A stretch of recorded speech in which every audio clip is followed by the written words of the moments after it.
রমজান মাস, রোজা আছে, রোজা থেকেও পাক্কা একেবারে 100% সত্য কথা বলতে যে 100% মিথ্যা কথা বলে আছে না নাই ভাই? তো বর্তমান সমাজের সবচাইতে বেশি মিথ্যা কথা বলে হলো ব্যবসায়ীরা কথা কয় না কেন? যারা ব্যবসা বাণিজ্য করে এরা বেশিরভাগ মিথ্যা কথা বলে। মাছের বাজারে যাবেন, কয় ভাই এই মাছ ছুঁয়ে কসম, পানি ছুঁয়ে কসম, পাল্লা ছুঁয়ে কসম, এত কসম কাইটা কয় ভাই কিনছি 265 টাকা কেজি। আপনি মাদ্রাসার মাছ কিনবার এসেছেন, হুজুর আমি জানি আপনার মাদ্রাসা আছে, আপনার জন্য 260 টাকা, আমার লাভ থাকবেই না, লাভ কি আসল তবিল শেষ। প্রত্যেক দিন এই কথা কয় আমাকে মাছ দেয়। আচ্ছা ওর যদি লসই হয় তাহলে ওর বউ থাকার কথা কন আছে না? কাপড় কিনবে যাবেন একই কথা, হুজুর আপনার জন্য ছাড়, আপনাদের মতো মানুষ আছে দেখে দুনিয়া ঠিক আছে হুজুর। আমি এই কাপড় অন্য আমার মনে করেন মেয়ে বাচ্চা আছে, হুজুর অন্য মেয়ে বাচ্চার জন্য হলে এই কাপড় 500 টাকা, কিন্তু আপনি হুজুর একেবারে আমার দেখেন এই যে কেনা দাম, হুজুর আসেন দেখেন, এই যে দেখেন আমি ঢাকা নিউ মার্কেট থেকে কিনে নিয়ে এসেছি, এটা 355 টাকা, আপনি বেশি লয় হুজুর 70 টাকা দেন। তার মানে লাভ নিলই না। এই জন্য বাংলাদেশে এখন বর্তমানে সবচাইতে মিথ্যা কথা বলার দিক দিয়ে পারদর্শী হলো ব্যবসায়ীরা। ব্যবসা যেমন হালাল তেমনি হারামও ঢুকে গেছে।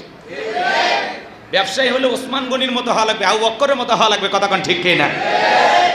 আর সবচেয়ে বেশি মিথ্যা কথা বলে এখন রাজনৈতিক নেতারা, তবে আমার দেশের নেতারা কয় না। কারণ কয় না কি আমি বলি, আজকে স্বরাষ্ট্রমন্ত্রী একটা বক্তব্য দিতে গিয়ে বলেছেন, আজ পর্যন্ত যত জঙ্গি আমরা গ্রেফতার করেছি একটিও মাদ্রাসার ছাত্র পাইনি, বলেন আল্লাহু আকবার। তাহলে বলেন তো স্বরাষ্ট্রমন্ত্রী সত্য কথা বলেনি? 100% ধন্যবাদ, কথা বলেন না কেন? উনি বলেছেন আজ পর্যন্ত যত জঙ্গি গ্রেফতার হয়েছে আমরা কোনো মাদ্রাসার ছাত্রকে পাইনি, বলেন আল্লাহু আকবার। তার মানে এটা পরিষ্কার, মাদ্রাসায় জঙ্গি তৈরি করা হয় না, মাদ্রাসার বাংলাদেশের সবচাইতে আদর্শ এবং ভিআইপি নাগরিক তৈরি করা হয়। মনে রাখবেন, বাংলাদেশের কোনো মাদ্রাসায় জঙ্গিদের আস্তানা নাই, জঙ্গিদের ঘাঁটি নাই। মাদ্রাসায় জীবনের শেষ জানাজার নামাজের ট্রেনিং দেওয়া হয়, জুমার নামাজের ট্রেনিং দেওয়া হয়। সবচাইতে ভদ্র মানুষ জন্ম নেয় মাদ্রাসা থেকে, কথা বলে ঠিক না?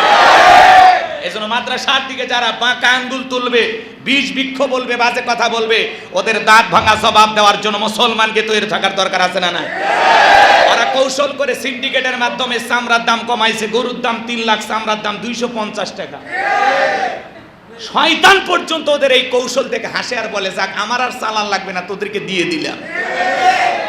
ওরা মনে করেছিল চামড়ার দাম কমায়া বাংলাদেশের মাদ্রাসা বন্ধ করে দেবে। বলেন তো চামড়ার দাম কমায়া বাংলাদেশের মাদ্রাসা কমেছে না বেড়েছে? কমেছে না বেড়েছে? বেড়ে যাওয়াতে শিক্ষামন্ত্রী আফসোস করে বলে, স্কুলে ছাত্র পাই না আর নুরানি মাদ্রাসায় ছাত্র জায়গা হয় না। বোঝা লাগবে এটা কোরআনের টান, এটা মুসলমানের দেশ, মুসলমানের কলিজাতে কোরআনের ভালোবাসা আছে না নাই? প্রত্যেকটা মা বাবা চাই তার সন্তান দিন শিখুক, কোরআন শিখুক, ইসলাম বুঝুক। নাকি আপনারা উল্টোটা চান? আপনাদের পাশেই কারবালা মাদ্রাসা, আপনারা তো দেখতেছেন। বলেন তো বগুড়ার 2-4টা প্রতিষ্ঠানকে হিসাব করলে কারবালা মাদ্রাসাও একটা আছে না নাই? এই জন্য মাদ্রাসার প্রতি মহাব্বত থাকতে হবে, ভালোবাসা থাকতে হবে।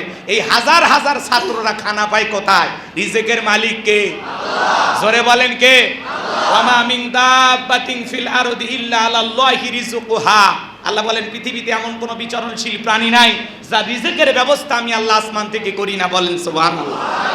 ওই আটলান্টিক মহাসমুদ্রের 33,000 ফিট গভীর অতল পানির নিচে থাকা ছোট্ট একটা প্রাণী, তার রিজিকের ব্যবস্থাও আমি আল্লাহ আসমান থেকে করি, বলুন আল্লাহু আকবার। এই জন্য সম্মানিত ভাইয়ের আমার, কথা বেশি হবে, কথা বাড়াবো না। তাহলে এদিক খেয়াল করেন, মুনাফিক চেনা বড় কঠিন। রাগ করেছেন আপনারা? মুনাফিকেরা সকালবেলা বলে আমরা ইসলামের পক্ষে আছি, সন্ধ্যাবেলায় কৌশল খাটাইয়া থানার থেকে পুলিশ পাঠাইয়া কোরআনের মাহফিল বন্ধ করে দেয়। ভালো কাজে বাধা আছে না নাই? মনে রাখবেন, সেই কাজে যত বেশি বাধা সেখানে রয়েছে সফলতা। হাজারো বাধা দিয়ে ইসলামকে দমিয়ে দেওয়ার, থামিয়ে দেওয়ার শক্তি পৃথিবীর কোনো জালেমের নাই, কথা বলে ঠিক না? যারাই চেষ্টা করুক না কেন, যুগে যুগে কেউ পারে না। আজকেও যারা চেষ্টা করতেছে এরাও ব্যর্থ হবে। আল্লাহ বলেন ইউরিদুনা লিইউতফিউ নূরাল্লাহি বিআফওয়াহিহিম আল্লাহু মুতিম্মু নূরিহি ওয়ালাউ কারিহাল কাফিরুন। কাফেররা চায় মুখের ফুৎকারে দ্বীনের আলোকে, ইসলামের আলোকে, কোরআনের আলোকে নিভিয়ে দিতে।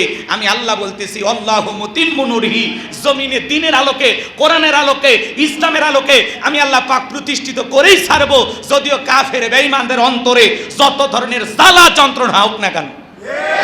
যাদের টুপি দেখে, দাড়ি দেখে, হুজুর দেখে, বক্তা দেখে, আলেম ওলামা দেখে, মসজিদ মাদ্রাসা দেখে, কোরআন দেখে অন্তরে জ্বালা পোড়া হয়, নিঃসন্দেহে বলা যায় এর অন্তরে ভাইরাস ঢুকে গেছে।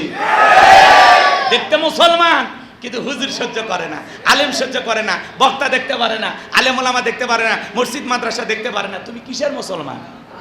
তোর মরার পরে জানাজা দেবে কে? তোমার সালাম দেখে চুলকানি, আলহামদুলিল্লাহ বললে চুলকানি, মাশাআল্লাহ বললে চুলকানি, হ্যাঁ, টাকনুর নিচে কাপড় পরলে চুলকায় না, উপরে তুললে চুলকায়। আছে না নাই?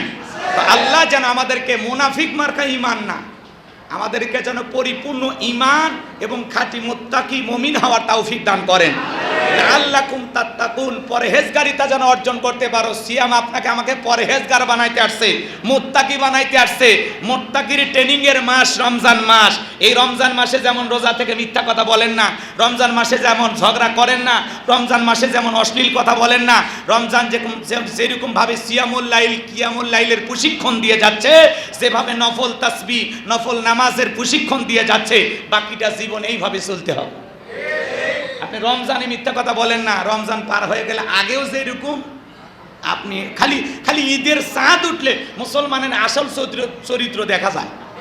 খালি বক্স, খালি মোরে মোরে বক্স, মোরে মোরে বক্স। একটাও হিন্দুর সন্তানেরা বাজায় না, খ্রিস্টানের ছেলেরা বাজায় না, যেগুলো বাজাতে সব মুসলমানের বাচ্চা, একটাও অমুসলিম না। কথা রাগ করতেছেন?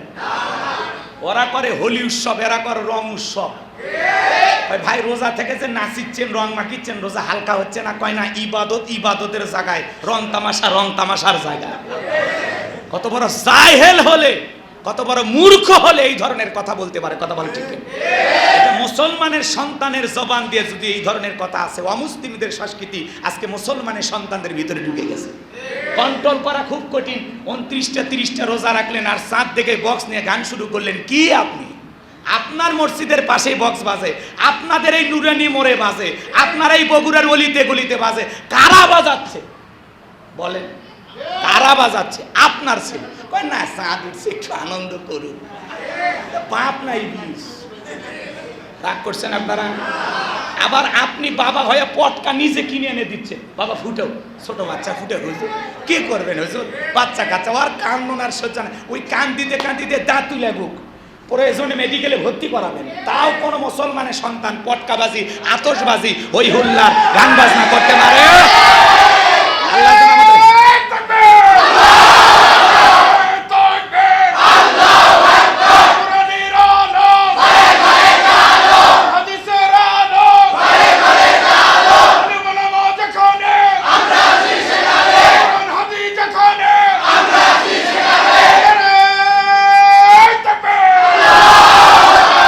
আল্লাহ সবাইকে দ্বীনের সঠিক বুঝ দান করেন। জোরে বলুন আমিন।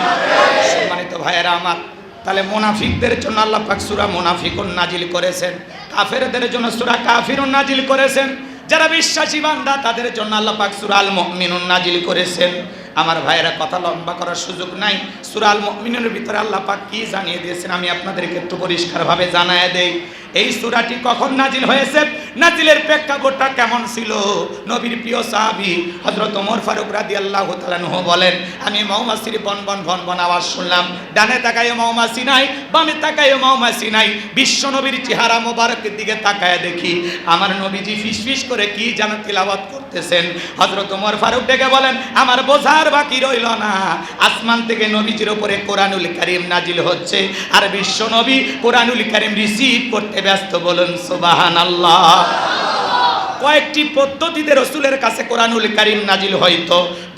দপ্তরি ছুটির ঘন্টায় বাড়ি মারে, টনটন আওয়াজ হলে কোরআনুল কারীম নাজিল হয়। নবীজি যখন ঘোড়ার ওপরে থাকতেন ওই সময় যদি কোরআনুল কারীম নাজিল হইতো, ওহির ভারে ঘোড়ার পা গুলো বালুর ভিতরে ডেবে যেত। বলেন আল্লাহু আকবার। সবগুলো পদ্ধতি বলার সময় নাই, সংক্ষিপ্ত কথা আপনাদের উদ্দেশ্যে বলে দিয়ে যাই।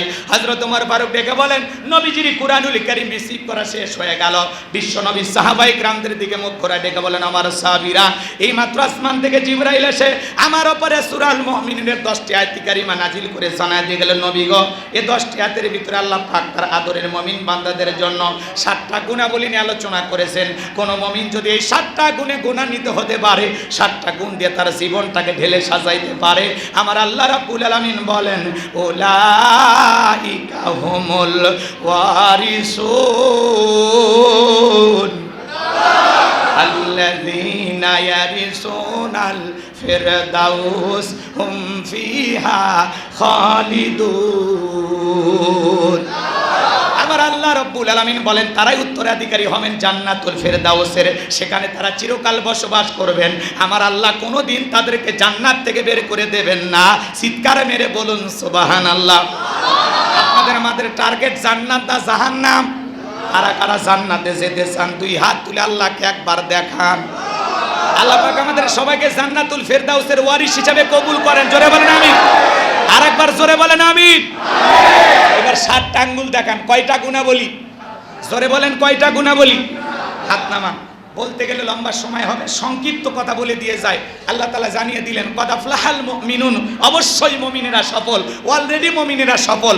আমরা মনে করি টাকা থাকলে সফল, ক্ষমতা থাকলে সফল, পৃথিবীর সবাই চেনে জানে সেলিব্রিটি যারা, এরা বুঝি সফল না। এটা সফলতার মাপকাঠি না। সফল হয়েছে তারা, ঈমান এনেছে যারা। বলেন আল্লাহু আকবার। এই দিক খেয়াল করেন, বাংলাদেশের নয়, পুরো পৃথিবীর মধ্যে সবচাইতে বড় ক্ষমতাধর ব্যক্তির নাম কি বলেন তো? জো বাইডেন, আমেরিকার প্রেসিডেন্ট। এদিক খেয়াল করেন, আপনাদের কারবালা বাজার আছে না না? ধরেন বাজার আছে না না? এখানে কাঁচা তরি তরকারি বিক্রি করে সবজি বিক্রেতা। আজান দেওয়ার পরে লোকটা যদি মসজিদে গিয়ে নামাজ আদায় করে, বলেন তো বাজান, ওই পৃথিবীর বড় নেতা জো বাইডেনের চেয়ে ওই সবজি বিক্রেতা ইমানদারের দাম কম না বেশি? তার মানে এই কথার দ্বারা পরিষ্কার প্রমাণ হয়ে গেল, ঈমান আছে যার, আল্লাহর কাছে দাম আছে তার। ঈমান নাই, আল্লাহর কাছে 4 পয়সা দাম নাই। কথা কি ঠিক বোঝা গেছে? ঈমানদাররা দুনিয়াতে সফল, আখিরাতেও সফল। আর বেঈমানেরা, এদিক খেয়াল করেন, ওরা ক্ষমতার দিক দিয়ে দুনিয়াতে সফল হতে পারে, মরার পরে সবগুলোকে পিটাইয়া আল্লাহ জাহান্নামে দেবে। কথা বলে ঠিক এরা? এজন্য আল্লাহ বলেন, কদ আফলাহাল মুমিনুন, অবশ্যই মুমিনেরা সফল, অলরেডি মুমিনেরা সফল। সফল হয়েছে তারা, ঈমান এনেছে যারা। তাহলে আমরা সবাই কি সফল হতে চাই? কথা বলেন, সফল হতে চাই? আচ্ছা, এদিক খেয়াল করেন, ঈমান আনার পরে মুমিন জীবনের সবচাইতে গুরুত্বপূর্ণ ইবাদতের নাম কি? আমি আপনাদেরকে বলি, একটা অমুসলিম জোহরের নামাজের পূর্বে যদি ঈমান গ্রহণ করে, ওই ব্যক্তির উপরে জোহরের সালাত আদায় করা কি ফরজ? জোরে বলেন কি ফরজ? এদিক খেয়াল করেন, মুমিন জীবনের সবচাইতে গুরুত্বপূর্ণ ইবাদতের নাম হলো সালাত। আল্লাহ পাক যখন মুমিন বান্দাদের 7টা বৈশিষ্ট্য, 7টা গুণাবলী নিয়ে আলোচনা করলেন, 1 নাম্বার আল্লাহ তাআলা সালাত দিয়ে শুরু করলেন। সুবহানাল্লাহ বলেন। আল্লাহ তাআলা বলেন, আল্লাযীনা হুম ফি সালাতিহিম খাশিউন, অবশ্যই মুমিনেরা সফল যারা নিজেদের সালাত বিনয়ের সহিত, নম্রতার সহিত, খুশু খুশু ভাব নিয়ে, আল্লাহর ভয় নিয়ে আদায় করে। আপনি আমি যখন সালাত আদায় করব, অন্তরে কেবলমাত্র ভয় থাকতে হবে কার? আরো জোরে বলেন কার? ইয়া আইয়ুহাল্লাযীনা আমানুত্তাকুল্লাহ, এই ঈমানদারগণ আমি আল্লাহকে ভয় করো। কিভাবে সালাত আদায় করবেন? সালাত আদায় করার পদ্ধতি কি? 2-3 ঘন্টা আলোচনা করে শেষ করা যাবে? সাহাবায়ে কেরাম সালাতে দাঁড়িয়ে গেছেন, মরুভূমির পাখিগুলো খেজুর গাছ মনে করে সাহাবীদের কাঁধের ওপরে, মাথার ওপরে বসেছিল। বিশ্বনবীর সাহাবীরা সালাতে এত মনোযোগ, কাঁধে পাখি পড়ে থাকে, তারপরে তারা টের পাইতো না। বলেন সুবহানাল্লাহ। হযরত তালহা রাদিয়াল্লাহু তাআলা সালাত আদায় করতেছেন, জঙ্গল থেকে সাপ এসে ছেলেটা খেলা করতেছিল, পেঁচিয়ে ধরেছে। স্ত্রী মানুষজনকে ডেকে সন্তানটাকে বিপদ মুক্ত করলেন। হযরতে তালহা রাদিয়াল্লাহু তাআলা আনহু নামাজ শেষে জিজ্ঞাসা করলেন, বিবি বাড়িতে এত মানুষজন, ব্যাপারটা বুঝতে পারলাম না। ডেকে বলে, স্বামী আপনি যখন সালাতে দাঁড়িয়ে গেছেন, জঙ্গল থেকে সাপ এসে ছেলেটাকে পেঁচিয়ে ধরেছিল, আমি মানুষজনকে ডেকে সন্তানটাকে বিপদ মুক্ত করলাম। এত ঘটনা আপনার চোখের সামনে ঘটেছে, আপনি কি কিছুই বলতে পারেন না?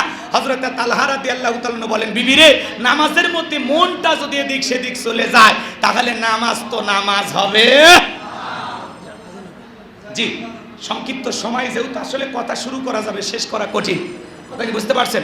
তাহলে আমি শুধু আপনাদেরকে বলে যাই, 1 নাম্বার হলো বিনয়ের সহিত, নম্রতার সহিত আল্লাহর ভয় নিয়ে সালাত আদায় করা। 2 নাম্বার হলো অনার্থক কথাবার্তা বলা যাবে না, আজে বাজে কথা বলা থেকে নিজের জবানটাকে বিরত রাখতে হবে। অনার্থক কাজ করা যাবে না, অনার্থক জিনিস শ্রবণ করা যাবে না, এটা হলো 2 নাম্বার। 3 নাম্বার হলো ওয়াল্লাযীনা হুম লিযাকাতি ফাইলুন, আল্লাহ যদি সম্পদ দেয় প্রত্যেক বছর হিসাব করে করে সক্রিয়ভাবে কয় লাখ টাকার কয় হাজার টাকা যাকাত আসে, কয় কোটি টাকার কয় লাখ টাকা যাকাত আসে, হিসাব নিকাশ করে বছরে একবার যাকাত দিতে হবে। এটা হলো মুমিন মাদার 3 নাম্বার গুণাবলী। 4 নাম্বার হলো ওয়াল্লাযীনা হুম লিফুরুজিহিম হাফিজুন, নিজের যৌবনটাকে হেফাজত করা, নিজের যৌবনটাকে কন্ট্রোল করা, নিজের নফসটাকে কন্ট্রোল করতে হবে, সকল গুনাহ থেকে নিজের যৌবনটাকে বাঁচাইতে হবে। কারণ যৌবনকালে আমরা গুনাহ করতে ভালোবাসি, আর যৌবনকালের ইবাদত আল্লাহ পছন্দ করে। তাহলে আমরা যৌবনকালে বেশি বেশি ইবাদত করব কার? এটা হলো 4 নাম্বার। 5 নাম্বার হলো আমানত রক্ষা করা। এ জীবন আমানত, ছেলে মেয়ে আমানত, স্ত্রী পরিবার পরিজন আমানত, বক্তার কাছে শ্রোতা আমানত, ইমামের কাছে মুসল্লি আমানত, নেতার কাছে জনগণ আমানত। এইভাবে হিসাব নিকাশ করলে সবাই আমরা আমানতদারিতার ভিতরে আসি। কেউ আমানত রক্ষা করে, কেউ আমানতের খিয়ানত করে। তাহলে 5 নাম্বার আমানত রক্ষা করা। 6 নাম্বার ওয়াদা প্রতিশ্রুতি রক্ষা করা। মুমিন মুখে যা বলে অন্তরে তা বিশ্বাস করে, কাজে তা বাস্তবায়ন করে। মুমিন কোনোদিন প্রতিশ্রুতি ভঙ্গকারী হতে পারে। 7 নাম্বার, যারা নিজেদের সলাতের প্রতি যত্নবান, যত্ন সহকারে সলাত আদায় করে, এই 7টা গুণাবলী যারা আমল করতে পারবে, উলাইকা হুমুল ওয়ারিসুন আল্লাযীনা ইয়ারিসুনাল ফিরদাউস হুম ফিহা খালিদুন, তারাই উত্তরাধিকারী হবে জান্নাতুল ফিরদাউসের, সেখানে তারা চিরকাল বসবাস করবে। আল্লাহ তাআলা কোনো দিন জান্নাত থেকে বের করে দেবেন না, বলুন সুবহানাল্লাহ। সময় স্বল্পতার কারণে প্রত্যেকটা পয়েন্টে পয়েন্টে বিস্তারিত কথা আর বলার সুযোগ হলো না। বক্তা শ্রোতা সবাইকে আল্লাহ পাক এই কথাগুলোর উপর আমল করার তৌফিক দান করুন। এর পরবর্তী যে মেহমান আছেন আমার প্রিয় ভাই হযরত মাওলানা আব্দুস সালাম যুক্তিবাদী ভাইয়ের কণ্ঠে আপনার আলোচনা শুনবেন। এরপরে আসরের নামাজের বিরতি হবে, তারপরে ইনশাআল্লাহ নামাজ পড়ে পর্যায়ক্রমে আরও যারা মুরব্বী আছেন, রুহুল আমিন যুক্তিবাদী সাহেব তিনি কথা বলবেন, প্রিয় চাচা আলহাজ মুফতি মাওলানা বজলুল রশিদ মিয়া সাহেব কথা বলবেন। সকলের কণ্ঠকে আল্লাহ পাক কবুল করুন। আমাদের যারা মুরব্বী আছে আল্লাহ তাদেরকে সুস্থতার সহিত নেক হায়াত দান করুন। আসসালামু আলাইকুম ওয়া রাহমাতুল্লাহি ওয়া বারাকাতুহু।